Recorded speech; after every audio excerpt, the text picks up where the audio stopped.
نقول لحكومة العدو، لجيش العدو، لمجتمع العدو: جبهة لبنان لن تتوقف قبل وقف العدوان على غزة.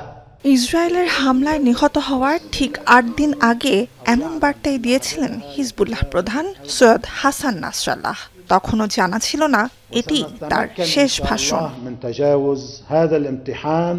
ইসরায়েলের সঙ্গে দীর্ঘ সংঘাতে লেবাননের সশস্ত্র রাজনৈতিক সংগঠন হিজবুল্লাহর নেতৃত্বভার নাসরাল্লাহর কাঁধেই ছিল ৩২ বছর।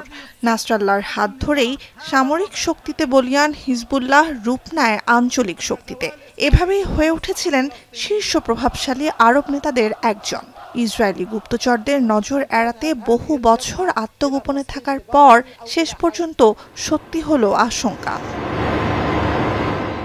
গোয়েন্দা তথ্যের ভিত্তিতে শুক্রবার রাজধানী বৈরুতের দাহিয়া এলাকায় হিজবুল্লাহর ভূগর্ভস্থ সদর দপ্তর লক্ষ্য করে ইসরায়েলি বাহিনীর ভয়াবহ বিমান হামলার বলি হন নাসরাল্লাহ। হামলার প্রায় একদিন পর নেতার নিহত হওয়ার খবর নিশ্চিত করে Hezbollah.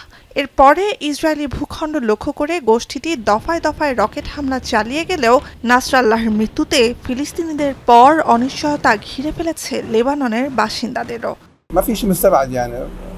احنا متعودين على هالشيء يعني بال 2006 قعدنا شهر وهلا مستعدين لكل شيء يعني وهلا صاروا بغزه سنه بغزه صاروا سنه عم يتدمروا وعم بيبيدوا الشعب. والامريكان باعونا والالمان باعونا والبريطانيه بيئات لبنان كلهم دجالين كذابين. هذا اللي صار معنا بلبنان. وهلا الحمد لله لبنان وقف على اجراه كان والمقاومه الله يبارك فيها يعني عطت اللي قد ما الله عطاها قوه عطيت.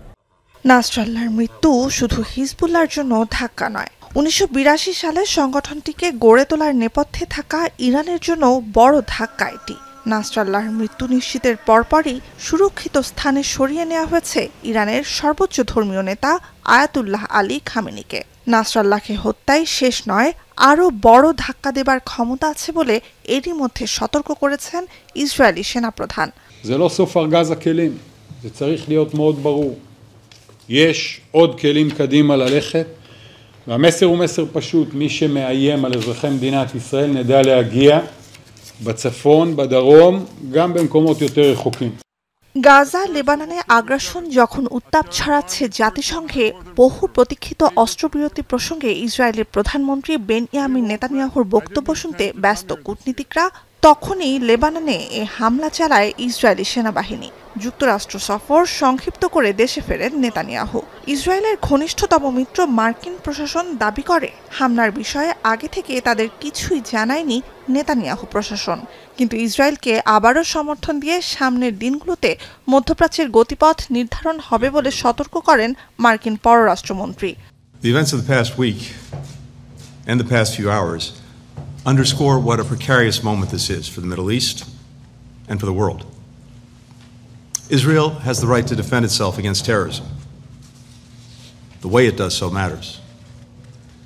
The choices that all parties make in the coming days will determine which path this region is on. গাজায় ইসরায়েলি আগ্রাসন শুরুর বছর পূর্ণ হতে বাকি এক সপ্তাহ। দীর্ঘ অভিযানে এ পর্যন্ত কমপক্ষে ৪১,৬০০ ফিলিস্তিনিকে হত্যা করেছে নেতানিয়াহু বাহিনী। লেবাননে গেল এক সপ্তাহে এ সংখ্যা প্রায় ৮০০।